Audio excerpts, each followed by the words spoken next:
Naren Patel, formerly CEO at Prime Site before I sold the business to Global. Worked in out of home for 30 years, know a lot of people on this call. After I finished work, I set up Media for All, which is a charity, and we help people from ethnic minority backgrounds thrive in the ad industry. I'm really pleased JCDecaux have signed up to be a sponsor this year. For that, we form a relationship with JCD. You get to put mentees into our mentoring program, but we also get to have an event with you, and this is the first event we're holding with JCDecaux, and it's on Black History Month. One of the other things I do is I work quite closely with the ad industry on the census. Census is coming up next year, and the census has been great. We've had two returns of data, and it gives us real information, one on the makeup of the industry, but also how people from different backgrounds are feeling about the industry. The good news is that the direction of travel is good for people from ethnic minority backgrounds. But unfortunately, people from Black and Asian backgrounds are 2.5 times more likely to leave our industry because they don't feel like they belong. One of the things we did this year was we got the detailed data from the AA, and we looked at the groups that have had the worst experiences in our industry, who feel the most disenfranchised. And there were 3 groups within there. One was Black women, the other one was Muslim women and Sikh women. When I started talking to Denzel about this, and we were talking about Black History Month, we just discussed, like, what if we just had a session talking to Black women about their experiences in our industry? Both good and bad, and what can we learn from there? And, Denzel's picked this up and run with it, and here we are today, and I'm introducing him. So I'm going to hand over to you, Denzel. I'm going to go on mute, and I'll be here if anyone wants to ask any questions later on, but I just want to pass over to you guys. And, thanks for doing this. It's not easy standing up in front of our peers, and good luck. Thank you so much, Naren. Welcome everyone to the panel discussion. I'm Denzel. I'm an account planner at JCDecaux. I've been here for just over a year with a background in sales. One thing I'm super passionate about is, transformation and change. So, when I was discussing with Naren about what we can do for Black History Month, I thought this panel would be amazing, to sort of break down stigmas, break down stereotypes, and ultimately push the culture forward, as it were. So that's a bit about me. I'd love to introduce the panelists. Carol, do you want to go first? Of course, thank you so much. And thank you for that great intro as well, Naren and Denzel. I'm Carol, one of the business growth executives here at JCDecaux. And, as mentioned by Denzel, really, really passionate about transformation, our community, and just advancement in general. So it makes me really happy to be sort of my Kenyan British self in this conversation. And have a great convo. And I'm going to hand over to Shamila. Hi everyone, so my name is Shamila and I work in the partnerships department as a partnerships executive. I'm actually part of the one team for GWR, so I thought this conversation was really important to just bring to the company. Krystelle? Hi everyone, I'm Krystelle Adamson. I work at Microsoft Advertising as a regional finance lead for EMEA and LATAM. Prior to that, I worked at Omnicom Media Group for a huge duration of my career. I'm here, obviously don't work for JCD, but as an invite through MEFA. Really looking forward to the discussion. Awesome. So I think the best first question to ask, considering it is Black History Month, panelists, what is Black History Month to you? Shamila, would you like to go first? Yeah, I'll kickstart. I think for me, Black History Month is really, really significant because it's a time to celebrate the achievements of Black people, you know, our contributions to the country, and just how rich and diverse our culture is as well. I think it's really a good time to reflect and remember and also educate other people on that. But I think also with Black History Month, it should serve as more of like a reminder. We should continue these conversations throughout the year and not just leave it at October, you know? Agreed, agreed. And I think, it's really important to keep having the conversations beyond Black History Month, you know. So I definitely agree on that. Krystelle. Yeah, I have a love-hate relationship with Black History Month. Love in that it brings the Black community together and we get to have like conversations like this that, are quite cathartic and very empowering, but I also hate it because I often find it a bit very tokenistic. And you see companies online posting all these different events they're doing for Black History Month, and then it very quickly disappears after October.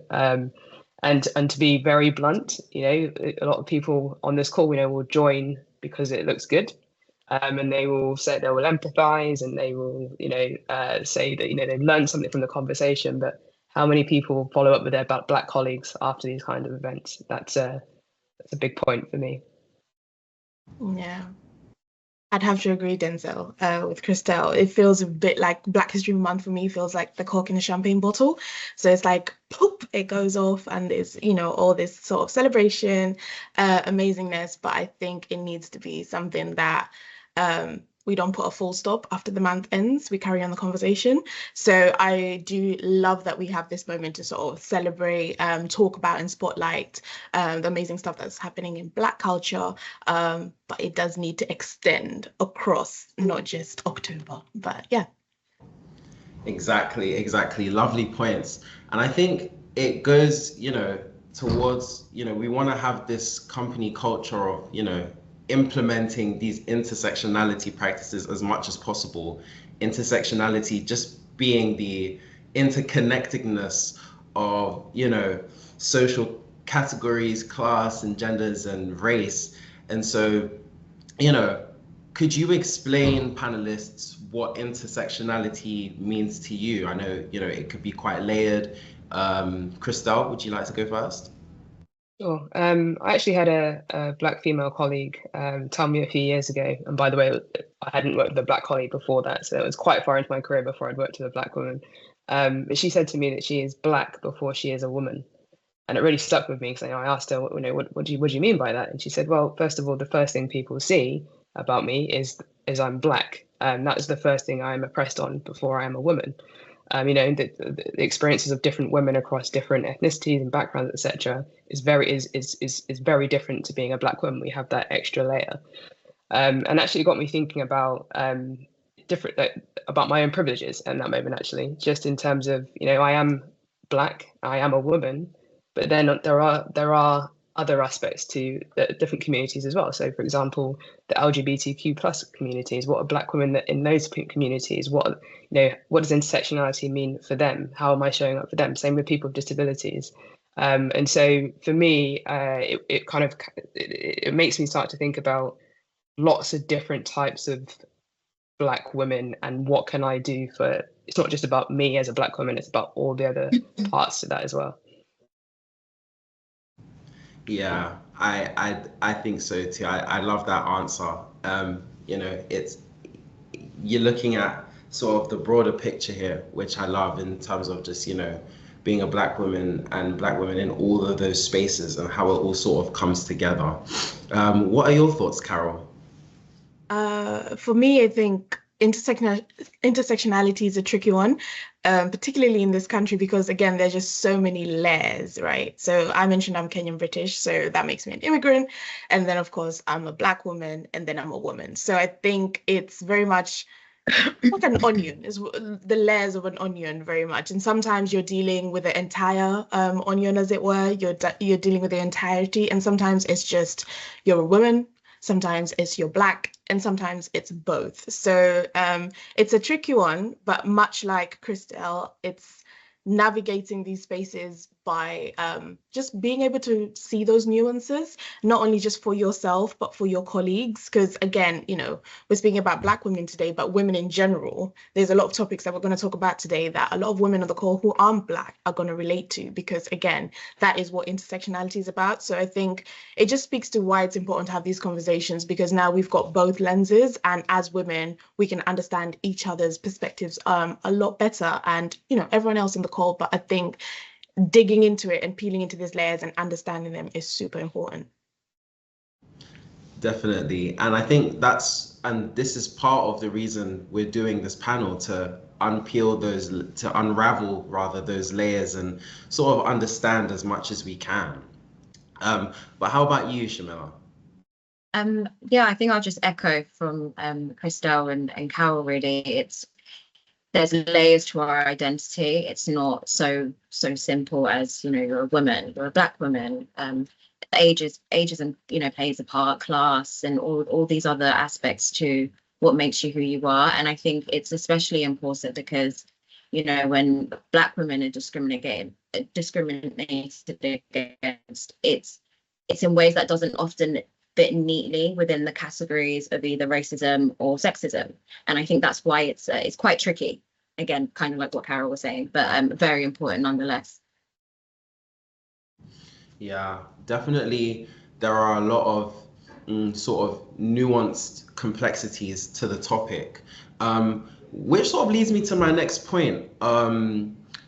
So with MEFA, you know, working with them, they do research annually to further understand, you know, by means of qualitative research, you know, what it means to be a Black woman and the thoughts and opinions of Black women within the industry, and at large of the media industry. And here are one of the verbatim, so one of the quotes that one of the women said, and this isn't from JCDecaux.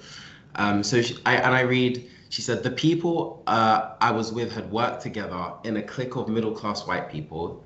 I felt like a caged bird, taken out and whipped, then put back. I was asked to run a campaign, which was great, took over what someone else started, but I would see people come out of meetings about this project without me.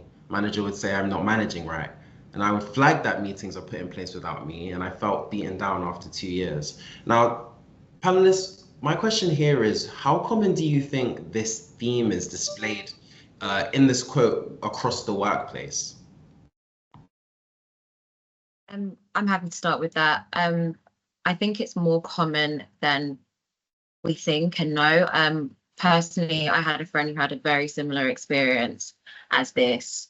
So it's not that far-fetched. I'm sure, like, you know, if you were to look at another friend, probably from another company, they might have had something similar.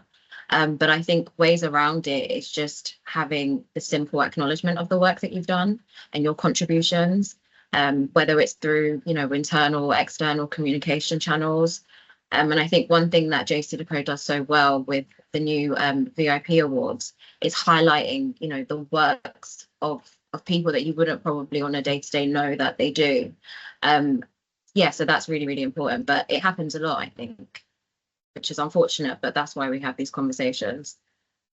Yeah. And yeah, I do think, you know, acknowledgement as much, well, not as much as possible, because sometimes you don't want to overcompensate in a way, but finding a healthy balance, I would, you know, argue is, you know, something that we aim to strive for. But what do you think about that, Carol? How often, how common do you think this theme is, you know, across the workplace? I would say super common, and that's just based on the history of just women in general before I even step into Black women, you know. Molly Wollstonecraft is a, you know, feminist theology political writer that I absolutely love, and she coined this statement of women are always doing the invisible labor when it comes to the workplace and just the world in general. And invisible labor is the work that a woman does, like, you know, taking care of a home, raising children, giving birth to the children, etc. That isn't paid or recognized in a like commercial economic setting. And sometimes we tend to have that follow through for us as women into the workplace. You know, you're organizing meetings, you're running up and down, sort of championing and doing that same invisible labor within the commercial setting. And if you are unfortunately in an organization that hasn't picked up on the ability to recognize that as actually a skill and something that needs to be applauded and recognized, it can end up, unfortunately, like, you know, our Black colleagues saying, you know, I did all the work, and sort of it was almost like not acknowledged and almost even left out. So, you know, very happy for me to say that over here at JCDecaux, I don't feel that that is the case, because, you know, I've been in the business for a year and I can wholeheartedly say I probably know more of the amazing trailblazing women in the business because, again, they're given the spotlight. You know, when it comes to commercial meetings, who's leading the meetings, you know, Emma Rawson is probably present somewhere around here. And from the beginning, you know, given the sort of spotlight and space as well. Anna over in the data and insights team as well. Like, the women are really given the spotlight, and it's because of their work. So there isn't given that space of assumption that this invisible labor is down to somebody else. It's taken more of, you know, it's ownership. If it's your project, go ahead with it, which I really love. But that isn't the case, as you probably can see in a lot of workplaces. So I think for me, it's for businesses and organizations to continue to recognize that as women, we'll be walking into these spaces with almost like being used to carrying out that labor without acknowledgement. But when you're in a commercial setting, being able to carry out that work is a strength, and it should be recognized. And, you know, like Shamila said, things like the VIP awards given recognition. Awesome. Yeah, I really love the sentiment from, I can't remember the name of the feminist that you just mentioned, but the giving it that phrase invisible labor, because sometimes, you know, it's not immediately obvious, and, you know, spotlighting, you know, and acknowledging those things is, you know, it's essential to, you know, feeling like you proud of sort of your work, and, you know, having people know that that's the work you've done, especially, you know, when there are results from it, you know. But Krystelle, how common do you think those the theme of the verbatim was across the workplace? I think it's probably extremely common. I'll come with a slightly different perspective. I think what Carol and Shamila said is all incredibly valid points. But I will, with a different perspective, I also think that we as women, and also as Black women, kind of enable this behavior as well. And by that I mean, and I'll give a personal example. When I was at Omnicom, I was always the person that was given the work that nobody else wanted to do, or the event, you know, event planning, whether it be an offsite or whatever it might be.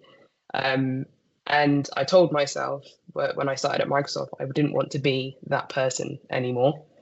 And so I started to say no. And the first time it was really, really difficult to do. It felt confrontational when you had all these fears of, you know, what's going to happen to me? Are they going to punish me for saying no? Am I not going to get other opportunities? All these things that were sort of going through my mind. And then I kind of decided, actually, what would a white man do? And would they be punished in the same way? And I, you know, just probably not. So I'm just going to go ahead and do it.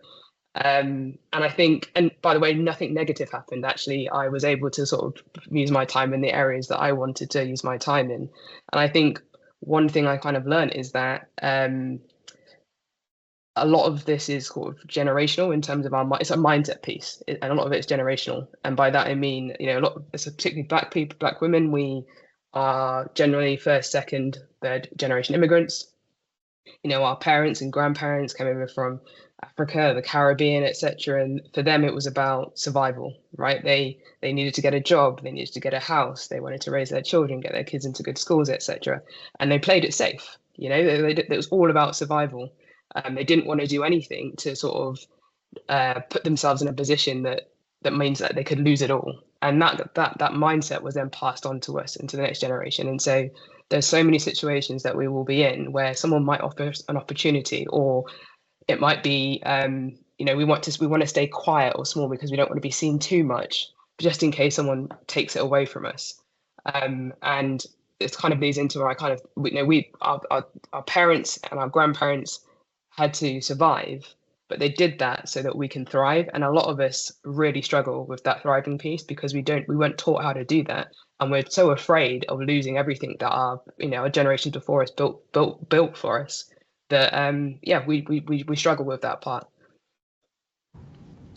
Yeah, that's a really good point. And thank you for sharing sort of your unique perspective, because with putting your foot down and things like that, it's almost reflective of the unique problems that you would face in these sort of in the workplace. And so navigating these spaces could be tricky. Now, one thing I wanted to talk about is allyship. And Krystelle, and coming straight back to you, when we spoke previously, you mentioned sort of about an instance when I think you had a meeting online or in person perhaps with teams from different countries where sort of the education on diversity and inclusion might not be on the same level as it is here. Would you mind speaking further on that? Sure. So allyship, by the way, is really something I'm really passionate about, and something I feel that we can all do better at. I will describe a very recent incident that happened to me that was quite painful. So I was in a client meeting, and there were a lot of Microsoft senior leaders in that meeting, and we also had a client that had come over, a client team that come over from Eastern Europe. The conversation going along, and this client team, as banter, said something that was quite racist, and they were kind of sort of sat at one end of the table, and the people around them were sort of laughing, giggling away, just because you got to laugh along with your client. And then the other half of the table kind of went stiff and silent. No one called it out. Like, fine. 10 minutes later, there was a break. Not a single person asked me if I was okay, but they did. And by the way, I was the only Black person in the room. But they did start being overly nice. Krystelle, come here, try this cake, try this. Everyone's being really overly friendly. I'm like, okay, this is they know what's happened, but they're not saying anything. At the end of the meetings, one of my US colleagues who just joined the team, she said, let's go for a coffee. And she said, so what did you think about this team? They're a bit interesting, aren't they? I was like, oh, let me ask you a question. What did you think of that comment? And she said, very racist. In fact, the rest of us in the room, a few of us in the room, had a Teams chat going on, and we were talking about how racist they were. I said, that's interesting. So if you all saw it, how come you didn't call it out or ask me if I was okay afterwards? And she said, oh, I don't know. It was really like, I'm new. I feel like someone else that was more senior should have said something, or it became very convoluted. And then I decided I was going to go straight to the general manager that was in the room, and I just said, look, what did you think of that comment? And he was just like, I know. But do you think they really meant it that way? I said, well, obviously, if you knew it, everyone seemed to know it happened. And then he said, but isn't it good that we noticed? And I said to him, what do you think is more painful, when you don't notice a microaggression or etc. and don't say anything, or when you notice it and you choose not to say anything? And I said, in that moment, your discomfort to talk about race meant that none of you treated me like a human being, and even could ask me if I was okay. I can understand in the moment calling it out can be really difficult, particularly when it's a client. But to just ask me if I was okay shouldn't actually be that hard for you. If that person had punched me in the face, you'd have all run over to me to make sure I was okay. But because it was race and something you're uncomfortable about, you decided you'd rather it went away. And so to me, that's why I'd say allyship is really important. And that what I was talking about with you guys a couple of days ago in terms of that being in the different cultures, etc., is when I walked into that room, I already knew that something like this could happen. These are things that I experienced that we experience nearly every day. We experience it every single day, and usually we can ping it off. Yes, it can pile on, but we're already ready for it. For me, the painful moment in that time was not the client. They don't know me, I don't know them. But my colleagues who have talked about D&I for however long, they're talking about all these things they're doing, all this work they're doing, in that moment couldn't use any of that, and they did not protect me. And yeah, it's about allies understanding that different countries are at different levels, and therefore they were shocked, but it wasn't a shock for me. Yeah, and thanks for sharing that, because it's really important to shed light on, the active role that is played by the lack of speaking up in those moments, and that sort of experience is, how is an example of a moment where, just speaking up could have radically changed that situation, so allyship in that sense, could have definitely been more present. And I think another thing on the topic of allyship is sort of sponsorships. So sponsorship in the sense of having someone being able to speak up for you when you're not present.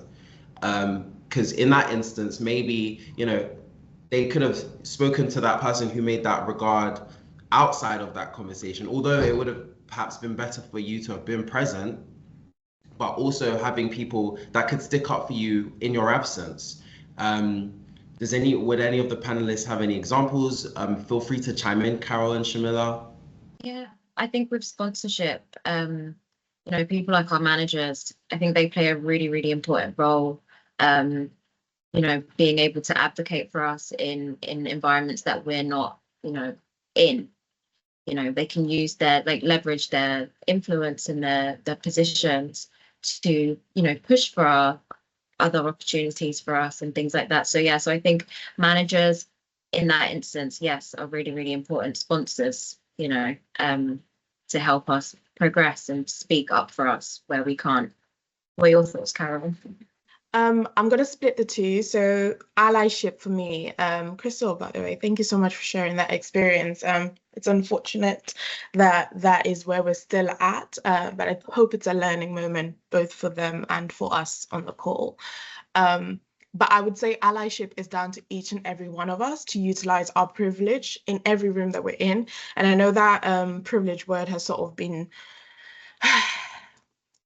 it's been almost termed as this woke term, but it's quite simply being able to speak for your colleagues in the moments that they can't speak for themselves. It's me being asked a question about, what do you feel that we're missing on as a company when it comes to DEI, and not only speaking from a Black perspective, but also being able to bring my Muslim colleagues into the room, my Sikh colleagues into the room, and sort of championing their views, even though they're not in the room, by ensuring that they're represented and, for example, in Krystelle's case, protected as well. So, when it comes to the workplace, it can be nipping silly comments and microaggressions in the bud there and then, because that is a learning moment that someone takes with them, and an issue is resolved much quicker that way, but also learning ways in which to not necessarily escalate, but have these conversations in a more appropriate way. So understanding as well, like as a colleague, what is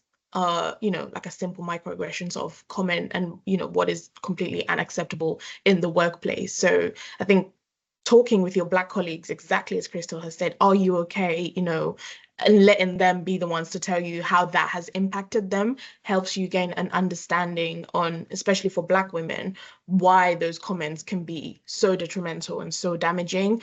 That way, in your next instance and incident, you're able to stand up for them more affirmatively and with a stronger stance. So definitely a lot more communication, but also, we're speaking on Black women today, but even Black women ourselves were always allies to our fellow women in whatever spaces that we're in. So it's just taking that mentality with you. And in that moment, your privilege is the ability to speak up. It's your ability to say, actually, let's think about that again, or actually, let's not run that campaign with that slogan. Those are the things, utilizing that moment you have to speak up to do it. So that would be my take on allyship. But when it comes to sponsorship, I have a really positive story with this one, because that has been my journey through JCDecaux. The senior leadership here, I can honestly say, are super supportive of new talent. As a Black woman, I can actually say that, I've had conversations with Mark Bucknell. I've had conversations with, before she was even my manager, Tanka Tachanas, Bill Vidal, Ocean, like people who were, arguably a little bit more senior than me, but never afraid to sort of steer me in the right direction or call out an opportunity that they feel is more suited to my skill or will help grow me, career-wise, whether that's within the company or out of the company as well. So that for me is sponsorship, being able to pick up on, what is your talent saying? What is their skills that they're not utilizing in your business that that they can put to work to further their career as well? And yeah, great managers play a massive role in that. And, that's why one-to-ones are so important. And, the training that goes in for managers, being able to have those conversations. What's this employee doing to be amazing at their job? But what are we doing as a business to ensure that they're being amazing in their career overall? So again, a reason why I really am proud to be at JCDecaux is because I think we do that quite well with the amount of training we've got access to. Our one-to-ones are super, we would probably say very frequent, but they help because it helps managers keep in touch with what is it that we want as employees, as well as us helping to know where we're at and how we can plug into the company in different ways.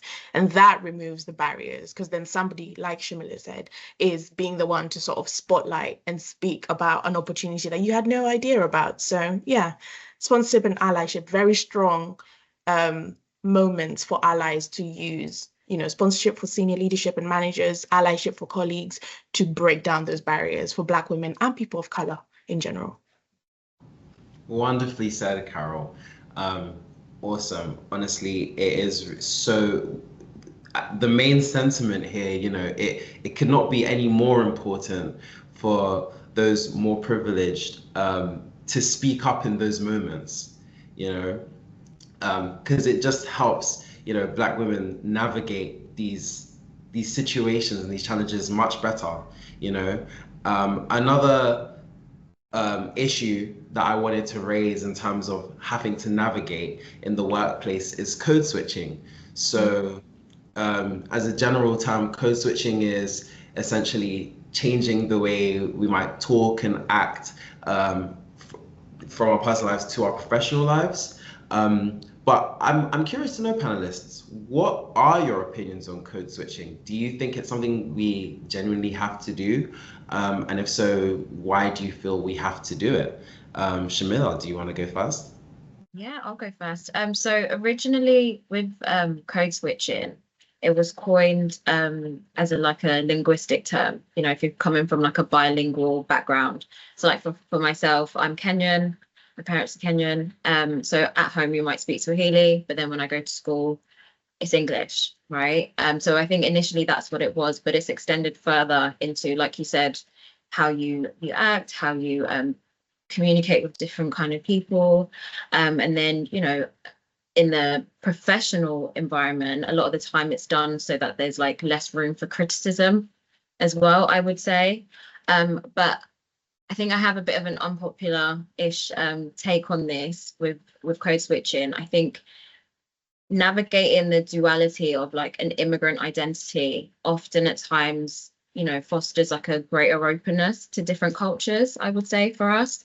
So like instead of viewing code switching as a negative aspect of being Black, I think we can also see it as like a superpower, so to speak, to allow us, because it allows us to adapt to different environments, understand diverse cultures, etc., etc. So I think it's not always negative, though I think for some people it can feel exhausting to feel like you have to almost be formative in certain environments. So I can understand that as well, but I suppose there is a positive take on that.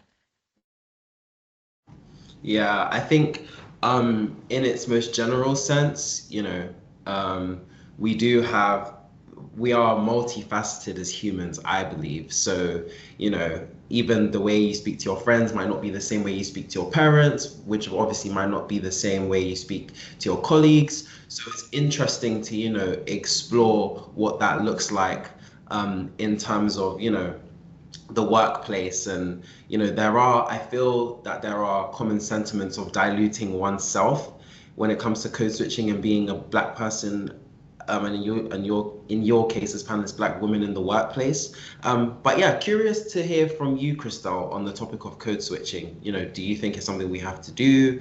Do you feel if though it's something we should do? What are your thoughts? I was just going to say what Shamila said about the superpower thing. Love that, and that's exactly how I view certain aspects of code switching. But to focus on, I guess, the negative aspect of code switching, to be honest, I don't think it's something we have to do, but I think it's something we all unconsciously do. And speaking as someone that I grew up in Bicester, Oxfordshire, in the 90s, a very white town. I was the only Black kid in school, and as part of that, you assimilate into the situation that you are in. And that kind of carried on for me even when I got into the working world. And to some extent, it probably benefited me because I knew how to navigate white spaces as such. And it probably wasn't until the George Floyd murder that I really stopped to think about who I am and what does my Blackness mean to me. And I also realized at the time that for someone, I don't know why it took me at that point to realize actually I was quite unhappy and I was exhausted. And one of those reasons is that because I was, to some extent, trying too hard to fit in.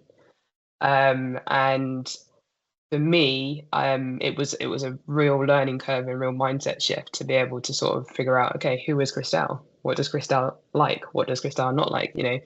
And having done that, I guess I realized that I was doing things unconsciously that weren't me, and I'd lost a sense of who I was and where I came from. Not necessarily where I came from, but just what it meant to be a Black woman.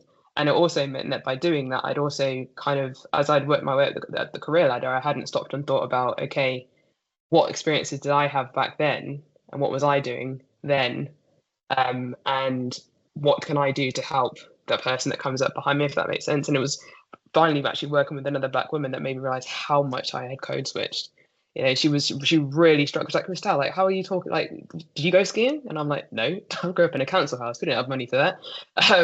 But like, and she's like, how are you having these conversations? I was like, I don't know. I've just learned to go out to the pub with these guys and talk about whatever they want to talk about. And in that moment, I realized I had not done any. I felt bad. I was like, I've not done any Black woman or young Black girl any benefit from the journey I've had. I've completely gone, and now when I entered the work, when I joined Microsoft, I don't care anymore. I'm like, this is me. I think it took me a long time to figure out who I am, and I'm very proud of who I am.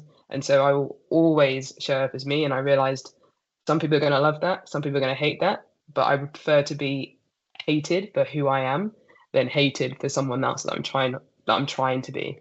And yeah, that's how I'd answer that question. That's I love the answer. And it spotlights how every woman's journey, in the workplace and even finding themselves and what it means to be Black is their own. And the more they discover this and the more, they act on this is, it's indicative of how much more they can push, the success of Black women in any industry that they are in. But Carol, what are your thoughts on this? I would probably really, really agree with Krystelle and Shamila. I am on the opposite side of Krystelle, and I think it's because I've, gotten to speak to Black women that have gone ahead of me. I was very conscious of like who I wanted to be in the workplace, at least what I wanted to be very clear and known about me in the workplace. And my first ever interaction with JCDecaux was at the launch of Jengage in 2023 summer. And this might sound so like, silly, but for me, I wanted to turn up in like African attire. I wore we call it the kitenge at the time, it's tailored back home. And I had a head wrap on because I knew I was stepping into a corporate space and I really did not want to negotiate my identity as a Black woman, but as a Kenyan African Black woman. So I thought to myself, if I'm going here to network, if I'm going here to potentially meet who, and we thank God, might be my future employer, there's one thing I won't negotiate on, and that's my Blackness and that's my Africanness. So I really was nervous as well. But you know, like Krystelle said, what is it that you're willing to negotiate and what is it that you're willing to not negotiate about your character? And it went well, you know. I was nervous, but I did it. And, you know, that is an example of where you sort of choose, like, in terms of code switching and what parts of my character am I gonna not suppress, but leave behind and step into the office with. And that was one I wasn't willing to do. So I would say, based on the learnings of Black women that have gone ahead of me across industries, not just in advertisement, I think I wanted to bring that with me into whatever company that was, and I was blessed that was JCDecaux. But yeah, it doesn't, and I guess it fosters well for me that I tend to see that a lot in the office as well. So we had India's Independence Day rather, the other day, and I walked into the office and I could spot my Indian colleagues celebrating that moment because a lot of them were in cultural attire. And I just, for me, I was like, you know, this is what we're talking about. And I think code switching is, you know, it's hurtful when somebody has to suppress parts of themselves that they want to showcase because they're in a professional setting and they see it as this is going to be a demerit to my value, to my contribution, to my profession. Then code switching is a problem. But I think as an organization, if you're doing the work to make your, you know, employees aware that we welcome these elements of yourself and you're able to walk into the office and sort of see colleagues celebrating Independence Day. We had Nigeria's Independence Day, and you know, you can walk around the office and you see people in daishiki celebrating their culture on that day. Amazing. And that's, for me, when we talk about a superpower, stepping into your dual identity without it feeling like I'm gonna get penalized for this. So yeah, those would be my thoughts. It's a superpower, but corporate spaces are still working to navigate that about their, you know, colleagues who are of color. Amazingly said. I really love how, you know, you're kind of on this journey of not negotiating your Blackness, in a sense, to bring your most authentic self to work, you know.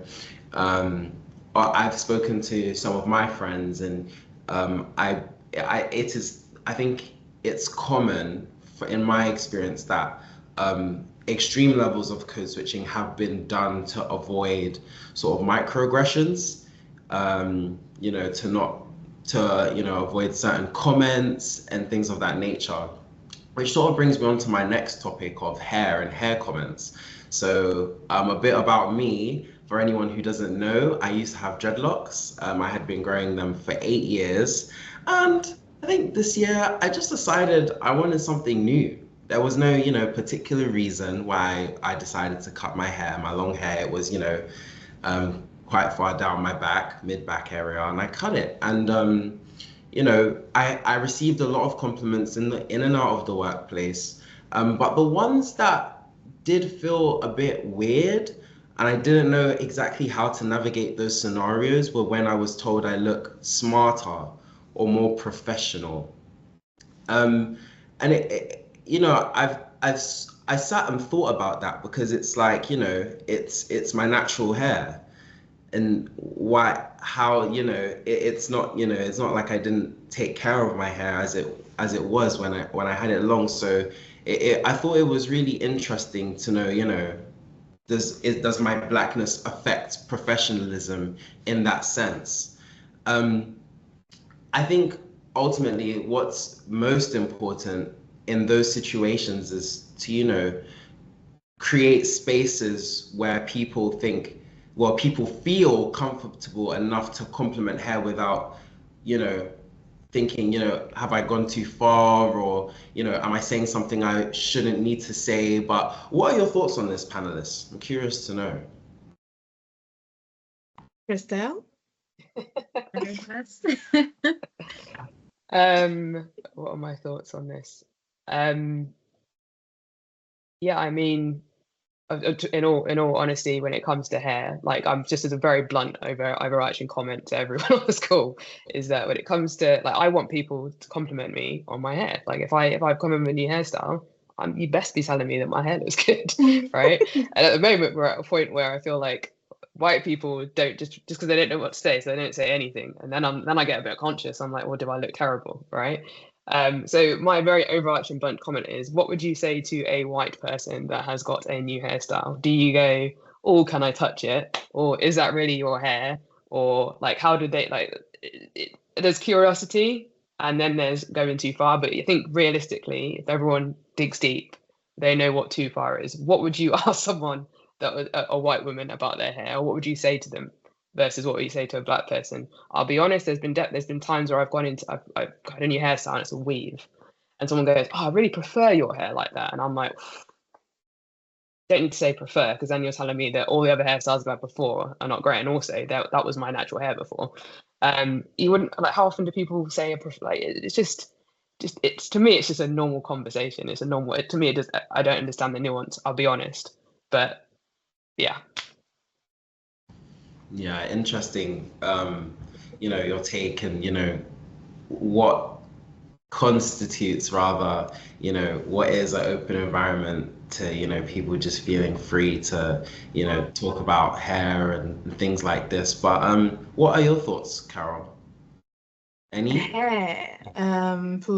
So I think the biggest thing for hair is, and for our allies in the room, is understanding why it's such a big deal. And it's such a big deal because Black women, before we were women, we were Black girls. And in the school place, Black hair, just being Black, you're highly surveilled, right? You're highly policed about your appearance.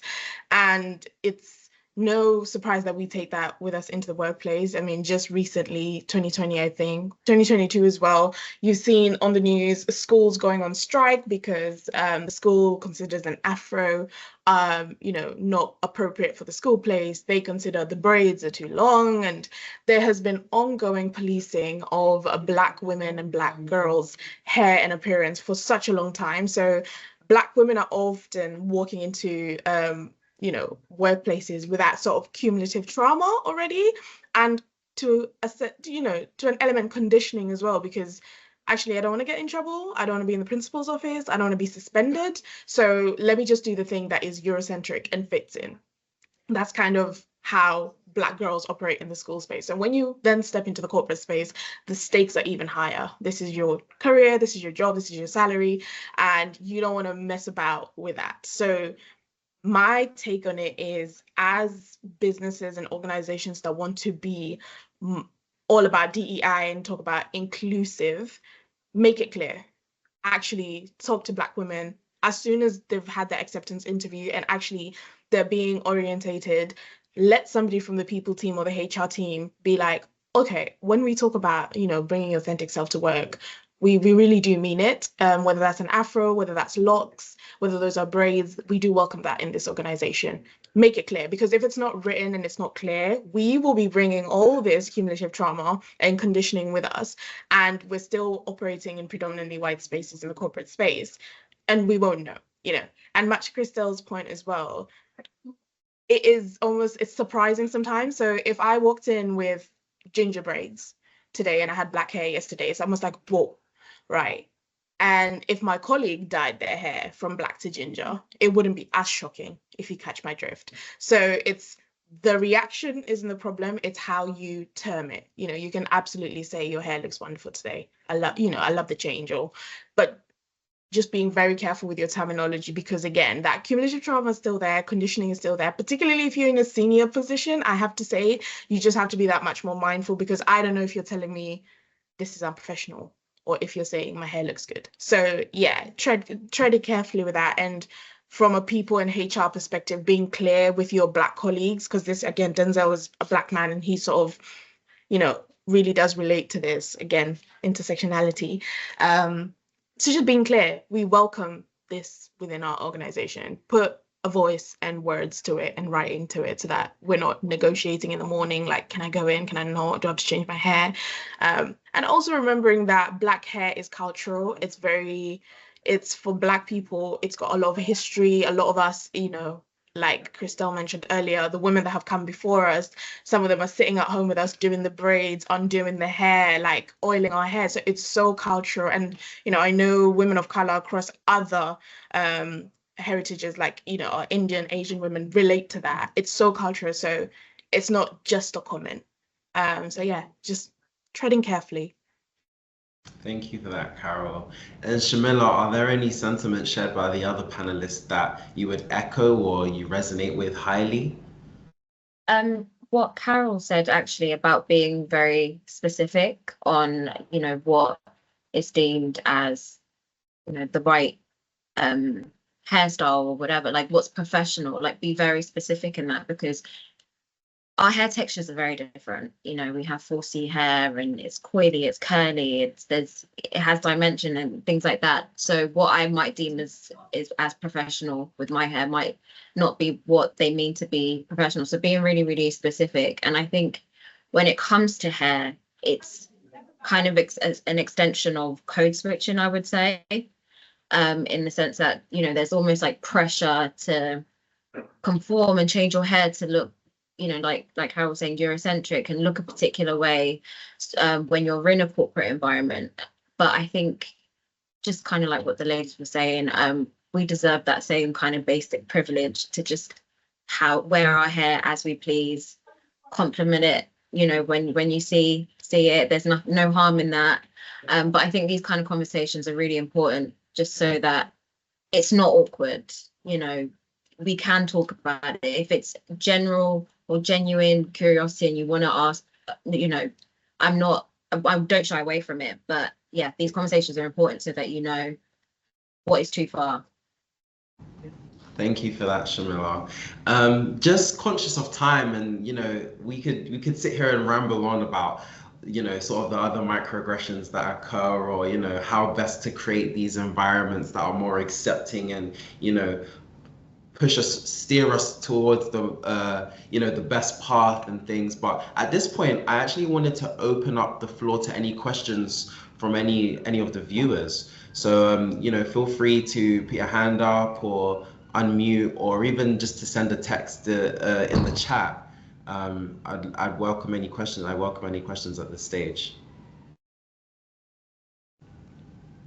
I'll just give it a few minutes. Yeah. So we've got a couple hands. So I see first Emma. So yeah, would you like to go first? Can you all hear me? Yes. Can you hear me? Yeah, perfect. First of all, thank you all for sharing and being so vulnerable as well. It's amazing to see and to listen to, just to hear from your personal experiences. I think it really makes the points hit home even harder. I'm really interested in terms of where you think we are in terms of progress as well. Do you think that we're in a good place? Do you think that it's still, we need to go with we need to focus on the narrative that things can always be better and there's a lot more work to do? And do you feel positive? I'd hope that we're starting to move towards a slightly more positive feeling towards where we're at. I'm saying where we're at in a very vague term, very vague sense, because obviously this is talking about this in a very intersectional way. But as women, as Black women, do you think we're in a positive place at the moment? Thanks for your question, Emma. And we'll do it so just one panelist to answer, so because we have a couple of hands and I'm very conscious of everyone's time. So are there any panelists that are eager or keen to answer this? I don't mind answering that one. My answer is that no, I do not think we are in a positive place. I'd say we're probably at the most painful place.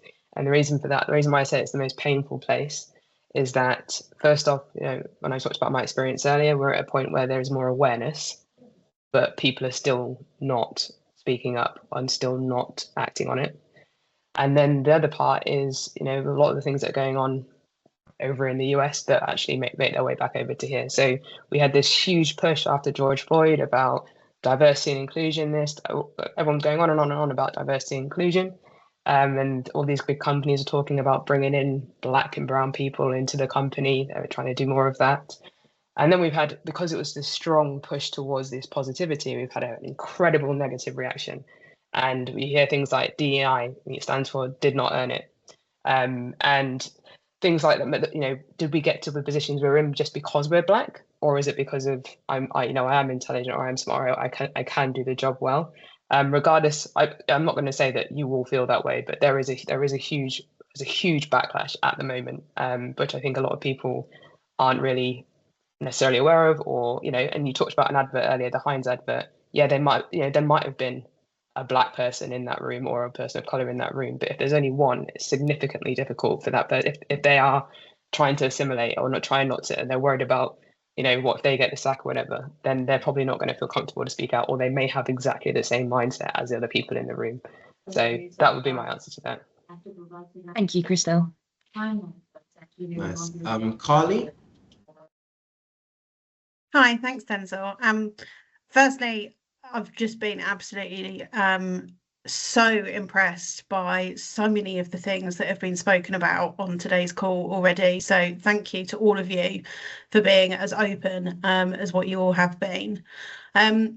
My question is going back to the question, Denzel, that you asked around Black History Month. And it was really interesting hearing all of your different views and opinions on that, in particular with a focus of wanting it to carry on. And I think one of you used the term like there shouldn't be a full stop.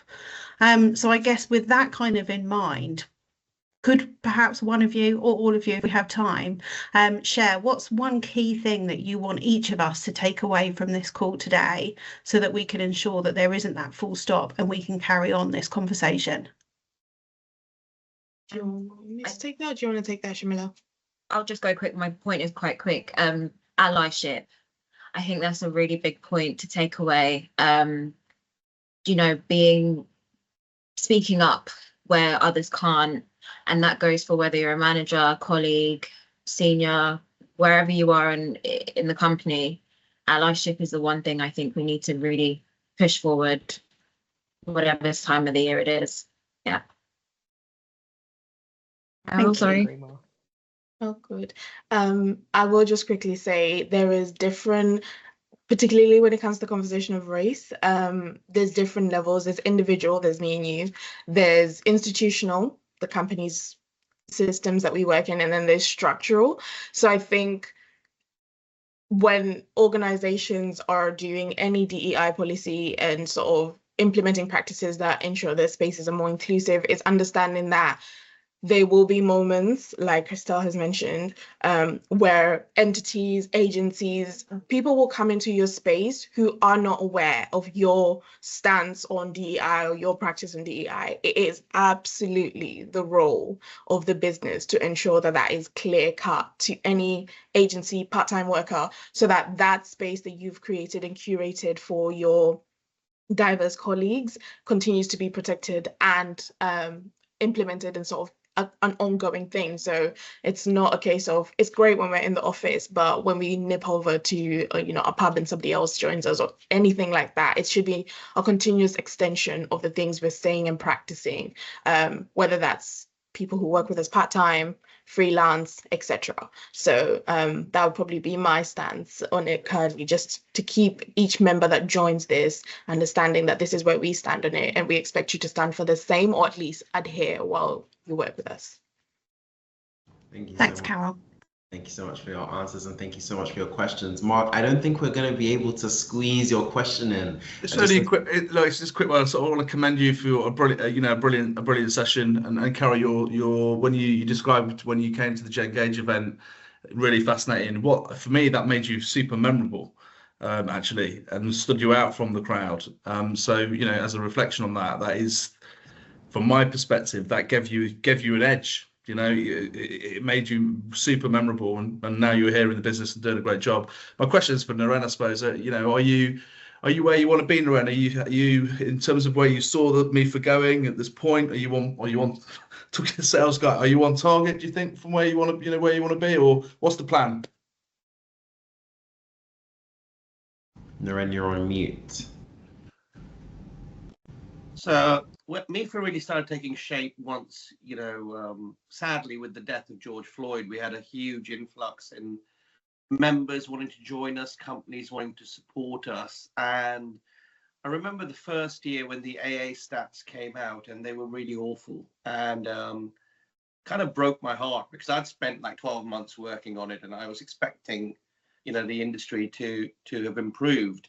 And then the results came out last year, which were better, not as good for Black colleagues, but for Asian and mixed race colleagues, the dial had definitely, shifted in terms of their lived experiences. I just think it's going to take time. I always say, fundamentally, we're trying to change culture within our business, whether it's a company or the whole industry.